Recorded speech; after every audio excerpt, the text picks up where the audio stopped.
So during my everyday debacle while scrolling on the internet while I was on my week hiatus,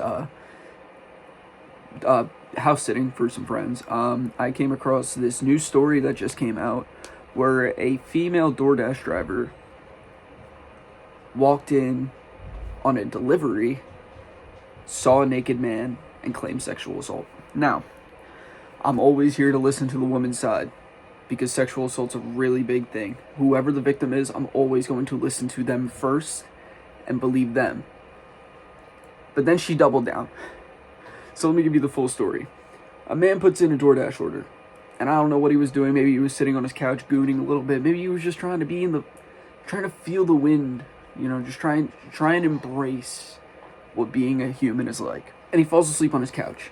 During his DoorDash order, the DoorDasher was given specific instructions to leave it at the front door.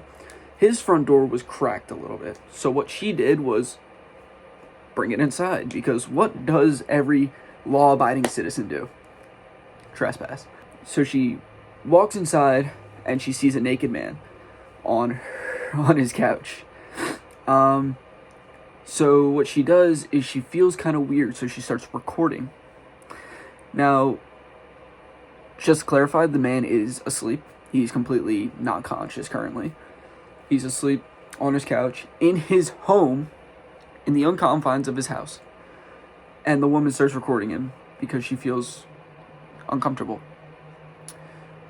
First things first, she's trespassing. Second things second, why are you recording a man in his own house without his permission? So now that you have the story, she claimed that she was sexually assaulted. She then came out and said she's the victim. I think DoorDash fired her, so she can't have her account. And DoorDash had the funniest way of fixing this. They decided to not only just fire her, delete her account, and when she tried to get it back because that was her only way of making money, DoorDash support said, "We're here to do anything to help." And she was like, "Can I get my account back?" And they just kept saying, we're here to do anything to help. Really funny. I love that DoorDash AI, and especially the people, were just trolling her the whole time. But then she doubled down. She made a TikTok claiming she was the victim. Now, while you were given specific instructions to leave the food at the door, that's it. Put the food on the doorstep, take a picture, boom. Get out of there as quick as you can. His door's cracked. It's his house. It's his house. That end of story. It's his house. Like, if I saw a cracked door while I'm walking down the street, I'm not going to be like, they're inviting me inside. Thank God. No. That's not what you do. That's not courteous. That's not even like humans do. So she does that, and she goes on TikTok. And she makes a whole video. She's like, "I'm the victim. I got sexually assaulted." She's recording this, and you can see her smiling. And she calls out DoorDash, and she's like, "They took my only form of getting money, and I don't have a career anymore. I don't have a job." And it's kind of funny to think about because, like, your actions have consequences. That's just how life works. Her actions gave her the consequence of not having a steady income.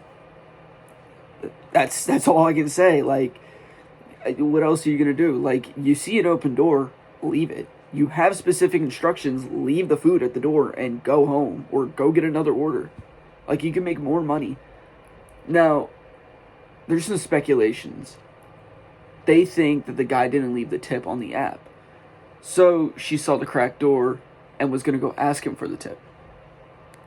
First of all, I think that's BS because people say things for attention.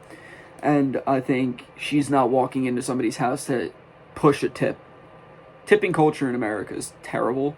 Like, you can't go anywhere without somebody being like, "Oh, tip, tip, tip, tip." I mean, I went to a self-checkout and it said, "Do you want to leave a tip?" I did everything myself. Who am I tipping here? Huh? AI? No. So, Dash has yet to release a statement about it, which I doubt they will because this is just complete BS. And the guy, I don't know if he's suing her or not, but like, he obviously felt really embarrassed because his dick is on the internet somewhere.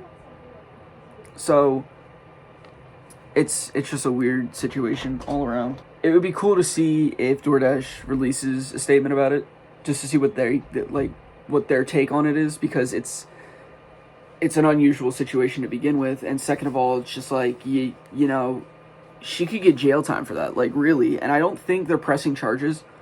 I don't know yet. I would have to look that up. So just going off an article I saw, this is by Newsweek, it says, according to the National Sexual Violence Resource Center, 81% of women and 41% of men experience some form of sexual harassment or assault in America. This is a situation. She walked into his house. He's in his own confines. He's in his house, naked. That's his personal, like, you had no right to go in his house. Were you invited in? Like, no. So that's what makes it, like, weird, because, like, she can just accuse him of this, and he didn't even know she was in his house. Just scrolling down, Henderson, I'm not going to say her first name because I don't know if she, wants it out there, posted several videos about the incident, and her subsequent dismissal has amassed millions of views on TikTok. In one post, Henderson said she arrived at a male customer's house to find a door open and the man lying on the couch indecently exposed. It's his house. It's his house. What more? And she submitted a report through DoorDash saying, I was sexually assaulted. No. So 2 days after submitting her report, the Dasher account was deactivated. Henderson shared that she had contacted the police about the incident after being encouraged by people on social media. DoorDash confirmed to Newsweek that Henderson's termination was linked to her sharing footage of the incident on social media, not to report her of the alleged assault. Yeah, so she was deactivated for posting the video, which is just insane. But if there's any more updates on this situation, like, I'll definitely post another video. When I found this out, I was just gonna try and, like, just sit down and talk about it, but it took me a little bit because I wanted to get, like, the whole story by, like, the girl and the guy. The guy hasn't released anything, I'm pretty sure, so he's, like, remaining anonymous. But other than that, I'm back, hopefully. And I hope you guys enjoyed this video. If you liked it, like, comment, subscribe. Let me know what y'all want to see next, because I know there's a lot of stories out there, especially with popular MMOs. All my young people will understand that. I do want to talk about it, but also at the same time, it's kind of hard for me because that's my childhood. So, if you guys have any recommendations, leave them down in the comments, and I'll probably talk about them. But thank you guys, and I'll see you later.